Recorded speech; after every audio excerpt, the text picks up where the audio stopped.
This is me 6 months ago. Look at my arms, कितने पतले हैं. And this is me now, without any structured diet follow, without any protein supplements, and without any creatine powder. And I think I have done some of the mistakes, जिसके कारण मैं इसको 6 months period के पहले भी achieve कर सकता हूँ. These are the beginners mistake that you shouldn't do to get a greater physique in less than 6 months. I think video में आगे जाने से पहले आई शुड से कि थैंक यू फॉर 1 सब्सक्राइबर. मुझे लगा ही था कि मेरी वीडियो कहीं पे जाएगी भी, मुझे लगा था 0 व्यूज आएंगे, but thanks. Before going to the part जहाँ पे मैं डिस्कस करूँगी कौन से मसल एरिया को फोकस करना चाहिए to get in shape, I should say हम लोगों को पहले मिस्टेक्स डिस्कस कर लेना चाहिए जो कि हमें अवॉइड करना चाहिए एक अच्छी एस्थेटिक बॉडी से पहले, क्योंकि लॉन्गर रन के लिए ये जरूरी है. तो first thing people do as a beginner I have done is neglecting compound movements. Okay, मैं डायरेक्टली आइसोलेटेड मूवमेंट्स में चला गया. As a beginner I don't think कि इसे हमें फॉलो करना चाहिए.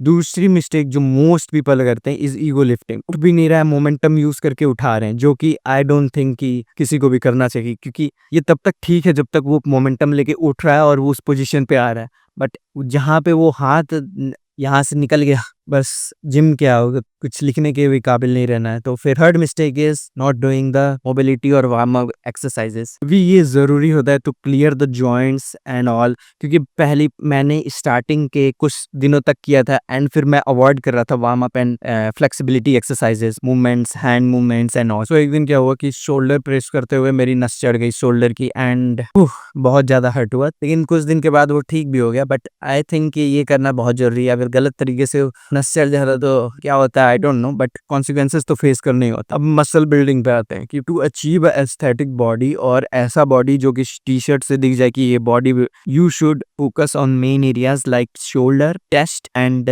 Back to get a V shape. Okay, ऐसा मैं नहीं कह रहा कि you should avoid legs. Back के लिए mostly lateral pull down. Now when you have gained an experience जहाँ की आप कंपाउंड मूवमेंट्स से आइसोलेटेड मूवमेंट में शिफ्ट कर सकते हो, now you can perform these type of exercises. So if you are seeing this phase as new, so just remember me and that's enough for me, and that's bye.